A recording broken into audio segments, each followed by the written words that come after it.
Hey, what's up guys, and welcome back to Ask NK. Today we're going to talk about Dust 3D, a free and open source and easy to use 3D program. This is one of the most highly suggested program within the community for me to talk about, and today we're simply going to do justice to that. Now, this program will definitely help you, whether you're a newbie, a professional, to create or to rig and also create UVs and even animate your models directly without having an idea of how to do these things in the first place. First things first, these guys are Epic grant recipients, and it's very cool to see that, you know, Epic Games kind of recognized what these guys are doing and decided to support it.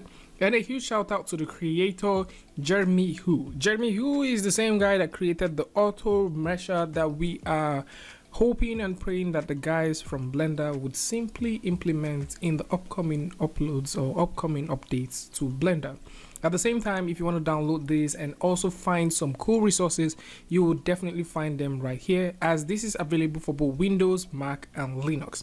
So with this said, let's dive directly into Dust 3D, where I would expose a whole lot of things and also show you how you can get started, how you can rig, how you can texture, and certain things and certain mistakes you would make, you know, and just show you how not to make them in the first place. So with Dust 3D open, we're simply going to go through this app and show you how you can get started with it. So first things first, you would notice that you have a truckload of examples, and you can access these examples by simply going over to File, Open Examples, and you can see that there's a lot of them.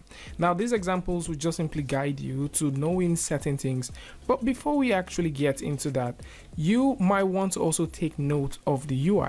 The UI is extremely simple. Right here is where you find the parts that makes up your model, and you also notice there's a couple of, should I call them shelf, but windows, like they are actually referenced here. But you know, in most traditional 3D programs, these things are called shelves. So you have your parts, you have material, you have rig, pose, motion, and script. Now, despite that, every other thing is relatively simple, as all you need to do to create a model for the first time is just creating nodes. So it doesn't matter if you're an expert, if you're a beginner, just use the nodes and you can create amazing 3D models. All right, so for us to actually get started, you can click on File and click on New. This is one way that you can simply start creating stuff, or if you want to create a brand new window, maybe you just don't want to move away from what you have, you can go over to File and click on New Window. And this way you can get started. Also, if you want to get rid of this, you can also get this happening by clicking on File, go down to where you have Change Reference Sheet, and then you can find the image that you want and simply use it. Right here we have a giraffe, and we also have a dinosaur. Actually, I would like to show you guys with the dinosaur just in case. So with the dinosaur, if you just have one image, of course you probably know how this image should be or how this model should be. So try as much as possible to see that you have, you know, a two-sided reference, a side view and a front view. This is definitely going to come in very handy. So with this said, how you can start creating things is relatively simple. Like I said earlier, all you need to do is add nodes. So for this one, we can go by simply using right click to click on add, and we can start adding nodes. You can go to edit to start adding nodes. You can also click right here to start adding nodes. So we can right click. This is going to be the fast part. So right click and you can proceed to start adding nodes anywhere, and you know, however, you can also right click to get rid of that. But there is actually no way that you can go in and, you know, start tweaking this, like maybe by using you know, the transforms like move, rotate, scale. There is nothing like that. So for you to move these things, you would find this very easy. You can use these to either increase or reduce your reference sheet, like right now, and this comes in very handy as well, because if we click on the add node and start creating stuff, you would notice right outside the gate that we have two different colors. We have the red and we have the green. For you to move around your 3D model, you need to hold down shift, and with your middle mouse button you can pan. If you hold down just the middle mouse button, you can orbit. Right now, if you want to zoom in, all you need to do to easily zoom in is to also roll your middle mouse button, and you can zoom in and also zoom out. So this is how you navigate across the 3D model. Easy. So for this right here, how it works is relatively simple. If you move these handles anywhere, this is how you create those 3D models. All right, but right now I'm simply going to double click and show you guys why I'm actually referencing this. So if you also look right here, you would notice that the Z is set to green and the X is set to red. This makes a lot of sense and it means a lot. What I mean by that is, if you're working with this model or you're working with this program and you want to be able to mirror things across your x-axis, you need to make sure that your x-axis stays within the part that you just simply have one single profile. If you want to create something that would actually transfer, or that would actually flow in this form, you need to use your z-axis. It's typical.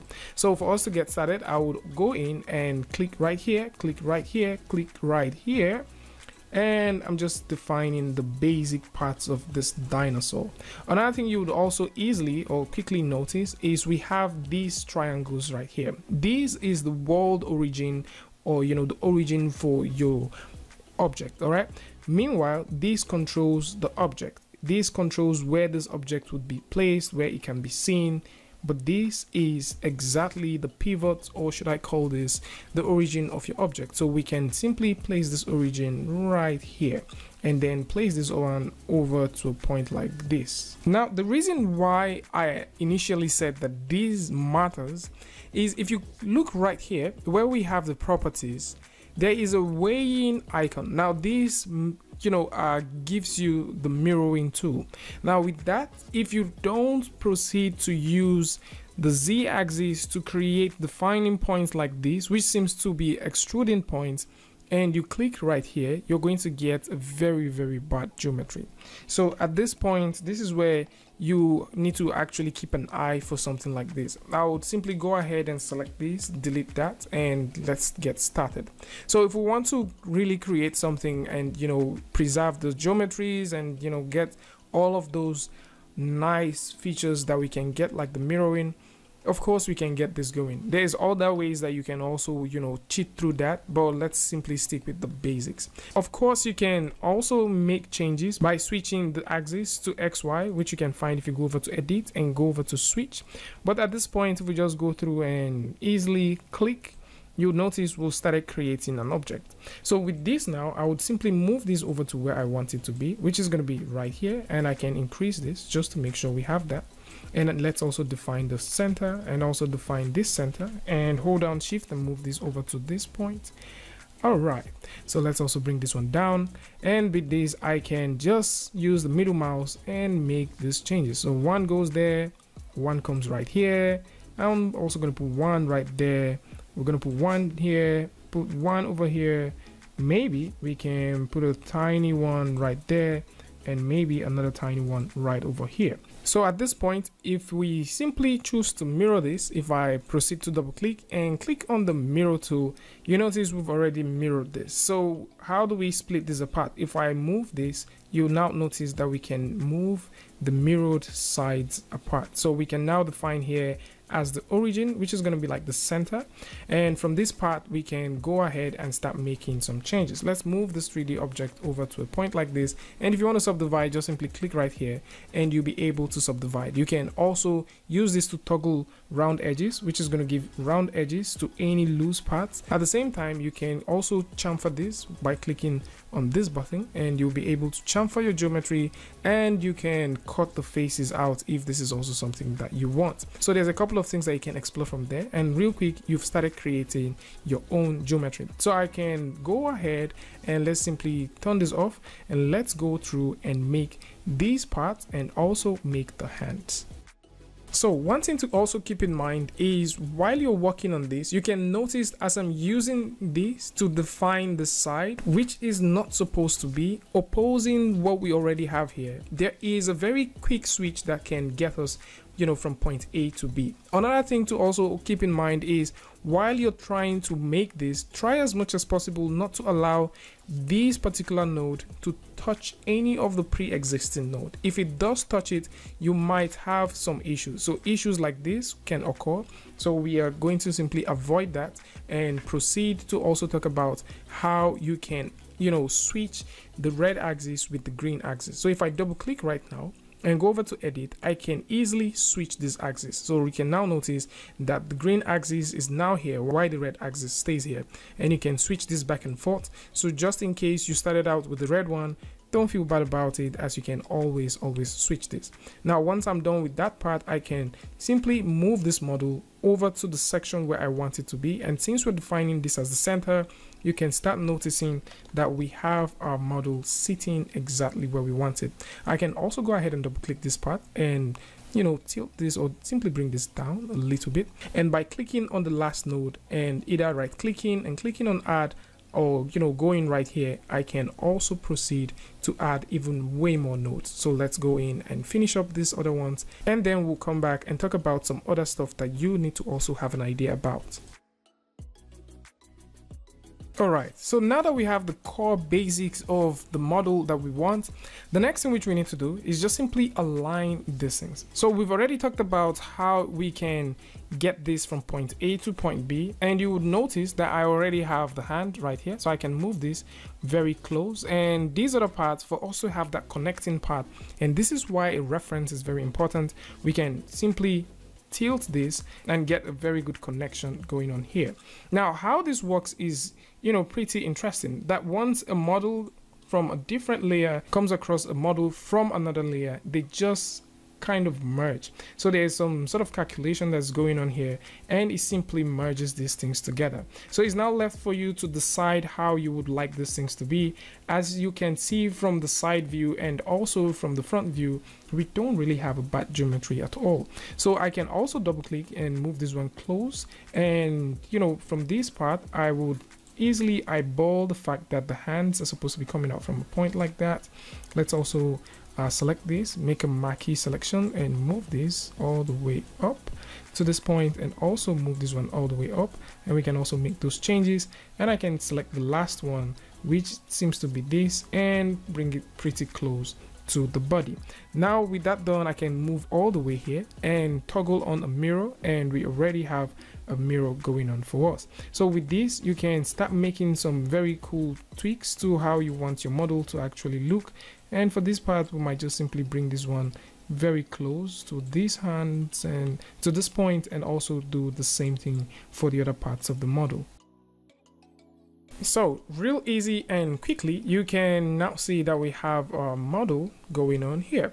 So let's subdivide this. Click right here to subdivide, click right here to subdivide, and then you can click to create a very locked lips, something like that. And I'm also going to do the same thing for here. And if you're trying to work with this and you don't want them to be visible, you can always click on the eye right here to make them invisible, and you can also click right here to simply lock them so you cannot touch them. And this is going to be very important when you are creating your model. And finally, we have a very tiny button here which either adds or remove certain parts of the model from the final design. So let's say you are trying to test out some looks, you can also test them out in a different layer and see how this actually works.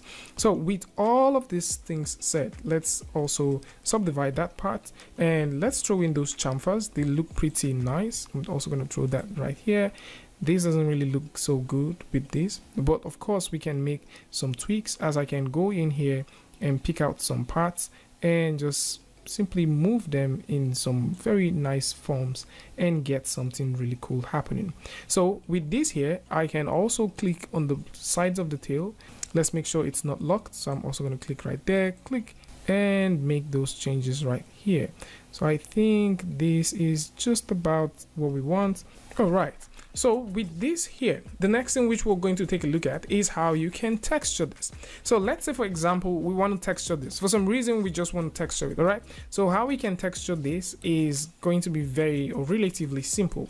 If you look right here, you'll notice that you have a color and material picker. If we simply click on the color and material picker, we can click on this button and we can select the color that we want. So if we go ahead and select the red color and click on OK, because it's very visible, we can see this as red. And of course, you can always go over to view and toggle on your color. If you want it to turn on, you know, turn off, you can always toggle this on. And of course, you can choose to see wireframe or no wireframe at all. So if we go back and turn this on, you can see that we have this very nice looking stuff. So another thing that we can do from here is we can also rig our model. Of course, if you have materials, you can load up these materials here. So for you to rig this model, you need to come over to the section called rig, click right here and click on animal. Now once you click on animal, this is what will be presented to you, and rigging this is the most easiest thing ever. So how you can rig is extremely easy. All you need to do is click on one section or click on one node, right click, go to the section called mark as, and we can simply mark this as a limb. And you can see that is pretty easy. Of course, you don't see anything happening here. Next thing which we can do is I can click over here, right click, and mark this part as the neck. And you can still notice nothing is really happening, but then we begin to see just a very tiny glimpse of what we want. I can also come over to a point like the head, click, right click, and mark it as a simple joint. And for the most part, I can also select all of these parts, right click, and also mark these parts as tail. All right, so for these other sections that we have here, let's simply move this just a little bit upwards, and maybe this one a bit upward. And you can see at this point we can also go in and make some selections, like one right here, hold down control to make multiple selections. I can also click right here, and we can also get another one going on for us right about a point like that. So we can also click on this section as well, right click, and mark these things as joints. Now once we mark this as joints, you would notice that we have some sort of caging system going on here. Let's move this to a good part so you guys can see what we have. And this is exactly, you know, showing you where all the heat maps are and also where all the rigging is taking place. And we can also do the same thing for the hands. So for the hands, I can click, right click, and mark it as a limb. All right, and I can also click on this other part, which is maybe a part like this, right click and mark this as a joint, maybe mark this other part as a joint as well. So once we're done marking these things as joints, we can also test out this rig just to see how it works. And testing out this rig is simple. Simply go over to this part called pose, click on add pose, and you have yourself a lovely looking rig. Of course, you can always go back and make changes. So with this right here, I can make the changes. Of course, you might probably not see this so much, but you can see that we can make some changes to the legs, and you can see that going on. Let's undo that a little bit so you guys can see. And I can just simply move that leg a bit, and you can see that going on. And if you want to animate this, of course, you can take this over to Blender and start animating. And for the neck, we can also, you know, move this around and make some changes. And we can also use this to make changes for the neck as well. And if you're thinking about animating your model, you can make individual frames, and you can key these frames here and move over to the motions and apply these things as individual poses that would generate a motion for you. So this is how you can get your objects done and also get them rigged. And if you're thinking about taking this to another DCC app where you can play with it, I think Blender might be a very good idea. So what we can do is we can go over to file, go to the section called export. If you just want to export this as an object you can print, then you can export as OBJ. But if you want to get this as an FBX file so that you can get it in, which doesn't seem to work that much, you know, as much as I've tried. But if you want to get this so that you can work with it, I think the GLB seems to be a very good option. So simply set this as GLB, click on save. As this pops up, go through and type the word. So the word which you want to use and save this is dino. So I'm just simply going to type this as dino, yeah, and click on save. Now this would save, but if we're trying to bring this into Blender, we might have a little bit of a problem. So what I mean by that is with Blender open, if we go over to file, go over to import and choose to import this GLB, we will be greeted with something that looks extremely similar, you know, like what we have right here, but you cannot see the file. And yes, we did save it, but for some reason it just doesn't show up. Now why this doesn't show up is simple. Let's simply fire up the Explorer, and if I bring the Explorer down here, you will notice we have the dino or dino, and we have it with an underscore, but there is no extension. Now if you're working with Windows and you cannot find your extensions, how you can get this going is by simply going over to View, make sure you have file extension turned on. You see, if I turn this off, you don't see that. If I turn this on, you see it. This is how you can tell. So if I right click now and go over to the section called rename and simply add a .glb and press the enter key, you see it gives me icon that simply represents the fact that we now have a 3D object there.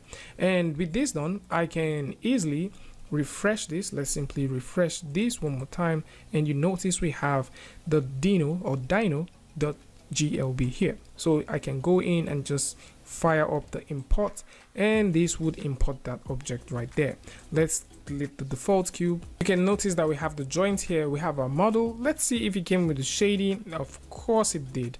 And then if you want to animate this, you can easily go over to the pose mode, and with the rotation you can start animating your model. I mean, if you want to animate this in Blender, this is super okay. And of course, if you want to animate this in the previous app, you can definitely do this one right there. So this is it.